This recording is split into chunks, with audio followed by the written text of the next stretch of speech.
철부주고 구독 부탁드려요. 그리고 상담 컨설팅을 운영하고 있습니다. 상담 컨설팅에 관한 자세한 내용은 아래 링크를 참고하시거나 해당 이메일로 문의를 주시기 바랍니다. 안녕하세요, 철부주코입니다. 오늘은 철산역 자이 경쟁률 분석 및 공개 영상 찍어봤습니다. 영상 시청하시기 전에 구독과 좋아요 부탁드립니다. 경기도 광명시에서 분양을 했던 이 철산역 자이가 지금 경쟁률이 공개가 되었는데요. 경쟁률에 대한 의미라든지 분석을 오늘 말씀드리도록 하겠습니다. 일단은 청약홈 홈페이지 가보시면요, 이렇게 지금 철산역 자이가 있는데요, 한번 눌러보겠습니다. 눌러보시면 650세대를 공급을 하죠. 그 다음에 우리가 네이밍에서 알 수 있듯이 이 7호선 철산역을 역세권으로 누릴 수 있는 자이 아파트다. 그래서 역세권이고요. 그 다음에 1군 브랜드 아파트, 게다가 일반 공급은 650세대 지금 하는데 전체 단지 규모가 상당히 크기 때문에 대단지 아파트다. 그래서 사람들이 되게 선호하는 신축, 그 다음에 역세권 브랜드 대단지 아파트가 공급되는 그런 이제 현장이고요. 여기가 조금 이슈가 되었던 게 무엇이냐면 이 철산역 자이, 그러니까 광명이다 보니까 분양가 상한제 적용이 되지 않습니다. 그래서 84제곱 기준으로 분양가가 거의 뭐 15억 7천, 15억 3천, 그리고 이따가 동호수 배치도 보시면 알겠지만 거의 이게 저층입니다. 그러니까 한 16억 정도, 이 철산에서 경기도 광명에서 국평이 분양가가 16억 정도 나왔다. 그런데 과연 시장이 받아줄 것인가, 이런 거에 대한 고민이 상당히 있었던 그런 현장인데, 경쟁률 자체는 이따가 좀 보시면 알겠지만 상당히 높게 나왔고요. 아무래도 그러다 보니까 무난하게 완판을 하지 않을까, 이렇게 생각이 들고, 또 하나가 제가 이제 이 경쟁률 분석 영상 찍기 전에 또 모집 공고 및 입지 분석 영상을 찍었는데, 거기서도 이제 말씀드렸다시피 이 84제곱 같은 경우는 특징이 하나 있습니다. 여기가 이제 조합분들이 다 가져가시고 저층만 남게 되었는데 공급되는 세대수 자체가 상당히 적어요. 그러다 보니까 이 84제곱은 그냥 뭐 10억 후반이건 10억 중반이건 16억이던 아마 이제 뭐 몇 개 안 되니까, 총 합쳐서 몇 개죠 이게? 뭐 5개 7개 합치면 12개밖에 되지 않습니다. 그렇기 때문에 어차피 얘네는 절대 가격이 이렇게 높다고 하더라도 결국에는 완판에는 문제가 없다고 판단한 것으로 보여지고요.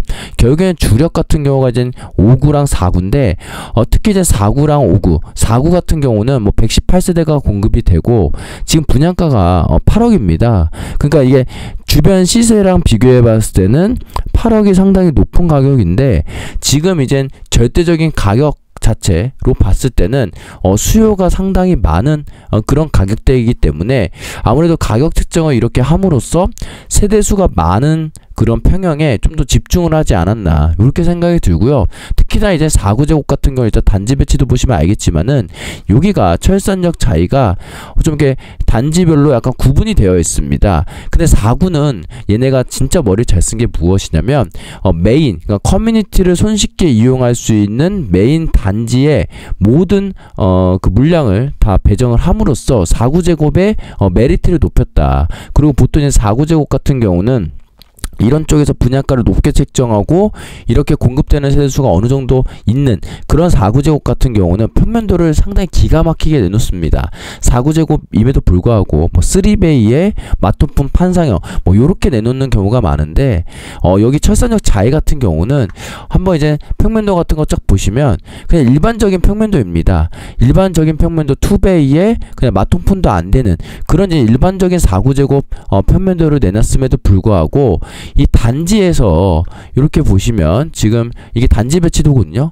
이 4구가 여기가 이제 1단지, 2단지, 3단지 이렇게 나눠져 있는데 4구가 1단지에 다 깔려 있습니다. 그러니까 이 커뮤니티를 손쉽게 이용할 수 있는 실질적으로 이제 1단지가 거의 뭐 대단지 뭐 그런 느낌이 나죠. 어떻게 보면 3단지나 2단지 같은 경우는 약간 떨어져 있죠. 특히나 이제 2단지 같은 경우는 그나마 여기랑 조금 가까운 장점이 있겠지만은 3단지는 어떻게 보면 이따가 네이버 부동산 지도 보시면 알겠지만 여기랑 오히려 철산역보다는 이쪽에 있는 광명 광명사거리역과 훨씬 더 가깝습니다. 그리고 커뮤니티를 이용함에 있어도 아무래도 이제 1단지가 훨씬 편한데 이 4구제곱을 다 1단지에 몰아놨어요. 108동하고 101동에.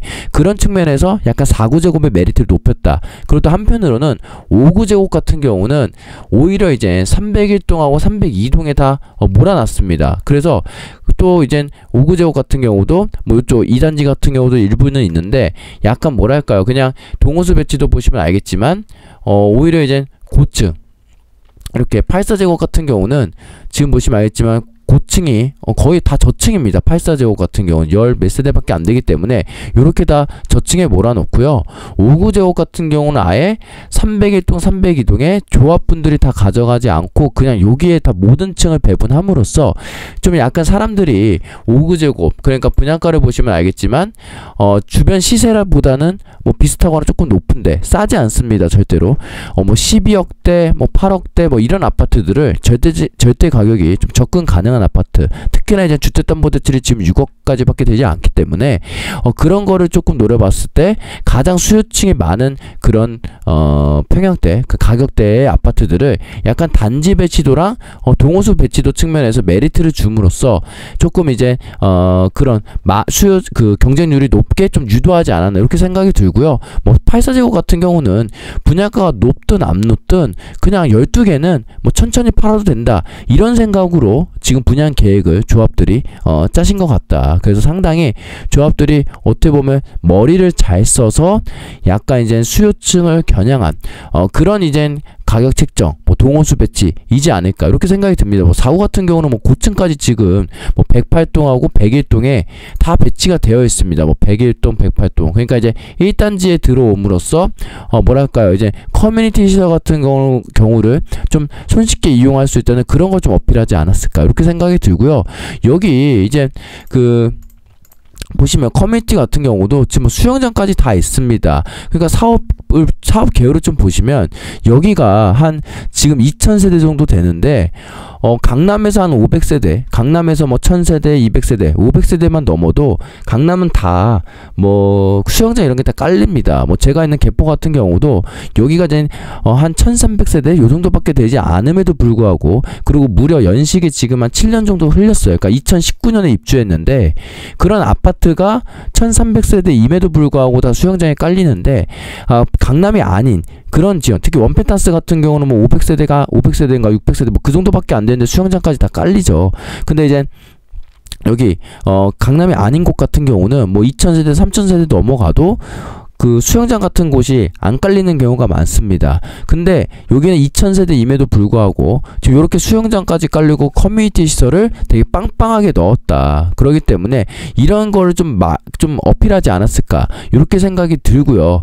그 다음에 입지 같은 경우도 지금 보시면요, 광명에서 상당히 여기가 위치가 어떻게 보면 가장 좋다라고 말할 수가 있습니다. 그러니까 철산역의 역세권을 이용할 수 있는 거의 뭐 초역세권을 이용할 수 있고 네이버 지도를 보시면 철산역하고 광명사거리역 사이에 있는 게 바로 철산역 자이고요. 여기 철산역하고 광명사거리역이 지금 정비사업이 되면서 상당히 이제 신축타운으로 탈바꿈하고 있는데 이 철산역 광명사거리역 거의 핵심 위치에 있다. 그렇기 때문에 입지는 가장 좋다. 물론 이제 분양가 같은 경우가 이전에 분양했던 그런 지역들에 비해서는 약간 특히 84제곱 같은 경우가 막 16억 이렇게 딱 상징적으로 나와버리니까 상당히 이제 좀 오버슈팅이다 뭐 이런 이제 이야기가 되면서 이슈가 되었는데 제가 보기엔 절대 그렇지 않다. 그러니까 지금 또 분위기도 봤을 때는 여기는 절대 오버슈팅이 아니고 경쟁률도 상당히 어떻게 보면 높을 것이다. 이렇게 생각이 들고요. 입주되는 시기도 보시면 29년입니다. 그러니까 지금 여기가 지금 18사가 16억, 뭐 15억 7천 이렇게 나왔는데 최근에 이제 비교군이라고 할 수 있는 이 철산 자이 또 헤리티지 같은 경우도 지금 보시면요.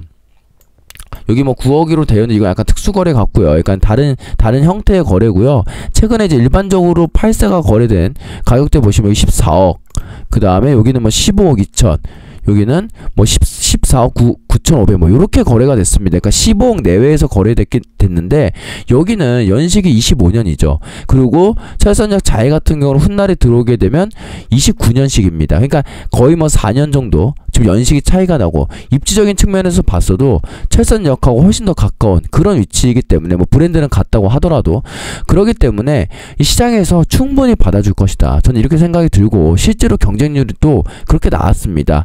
그래서 이제 경쟁률 같은 경우를 보시면요. 오늘은 이제 특별 공급이 진행이 됐는데 지금 여기 보시면 총 이제 337세대 그 모집에 요렇게 지금 모집이 됐다. 그래서 제가 이제 스레드에 남긴 글 보시면 337건 모집에 6,246건이 접수가 됐고요. 평균 경쟁률이 특별 공급인데 18.53대 1이 나왔어요. 그렇기 때문에 일반 공급도 무조건 두 자릿수 이상 경쟁률이 나올 것이고요. 뭐 84 같은 경우는 지금 공급되는 물량 자체가 일반 공급 물량 자체가 일반 공급 넘어가면 여기 뭐 한 세대 이렇게 공급이 되죠. 여기 한 세대, 그리고 네 세대, 여섯 세대 이렇게 공급이 되기 때문에 여기는 무조건 세 자릿수 이상 경쟁률이 나오지 않을까. 그 49랑 59 같은 경우도 두 자릿수 이상 경쟁률이 나올 것 같고요. 특히 뭐 49 같은 경우는 만약에 49가 이제 좀 남는다 할 경우는 투자자들이 다 들어가죠. 여기 같은 경우는 오히려 이제 그렇게 될 것 같고 경쟁률 좀 보시면 49에 많이 좀 몰렸습니다. 49 뭐 배정세 생애 최초에 이제 10세대밖에 공급을 안 했는데 뭐 해당 지역 182건이 접수됐고 뭐 기타 지역 1,500건이 접수가 됐어요. 그래서 해당 지역 기타 지역 다 합치면 10세대 모집에 거의 1,682건이 접수가 됐기 때문에 49에 이제 상당히 몰렸다. 그리고 59A도 지금 상당히 인기가 많다. 이렇게 보시고요. 그 다음에 이제 평면도 같은 경우도 59A가 왜 많았냐 보면은 여기가 이제 3베이 마통품 판상형으로 깔리기 때문에 아무래도 59B 그러니까 여기는 이제 타워형이죠. 59B보다는 많이 좀 몰리지 않았을까 이렇게 생각이 들고 실질적으로 일반 공급에서도 아무래도 이 49랑 59A가 사람들이 많이 몰릴 것 같다. 거의 이제 메인 평형이고 그 다음에 약간 메리트가 준 그런 평형이고 특히나 이제 49제곱 같은 경우는 8억 그러니까 절대 가격이 8억이면은 접근할 수 있는 특히 뭐 6억 주택담보대출이 된다고 하면은 훗날에 자기 자본이 뭐 거의 뭐 2억 정도 2억에서 2억 5천 정도만 있으면 입주가 가능하기 때문에 수요층에 상당히 많은 그러니까 2억에서 2억 5천 현금이 있으신 분들이 대단지 역세권 신축 브랜드 아파트에 커뮤니티까지 누리면서 살 수 있다. 요런 게 좀 메리트로 작용을 하지 않았을까 이렇게 생각이 듭니다. 그래서 이제 경쟁률 같은 경우가 우리가 특별 공급 그 현황을 보고 일반 공급도 유치할 수 있겠는데 뭐 84는 세 자릿수 이상 나올 것 같고요. 49랑 59A도 특별 공급과 비슷하게 뭐 두 자릿수 이상 경쟁률은 무난하게 나오지 않을까. 그리고 결국에는 이제 철산역 자이가 84제곱 16억이다 오버슈팅이다 뭐 요런 이슈들로 지금 약간 이슈가 됐는데 아무래도 시장에서는 그냥 다 소화될 물량으로 저는 판단한다. 그리고 실질적으로 일반 공급 경쟁률에서도 그렇게 나올 것이고 시장에서 받아주지 않을까 이렇게 생각이 들고요. 뭐 49랑 59A 같은 게 만약에 그럴 리 없겠지만 투자자들한테 몫이 돌아간다 할 경우에는 진짜 줄 서서 아마 다 투자자들이 투자를 하려고 달려들지 않을까 이렇게 생각이 듭니다. 그래서 오늘 철산역 자이 분양 경쟁률, 청약 경쟁률 분석 영상 찍어봤는데요. 일반 공급 경쟁률도 나오면 뭐 영상을 찍던 아니면 스레드에 이렇게 업로드를 하던 해서 알려드리도록 하겠습니다. 오늘 영상 여기까지고요. 시청해주셔서 감사합니다.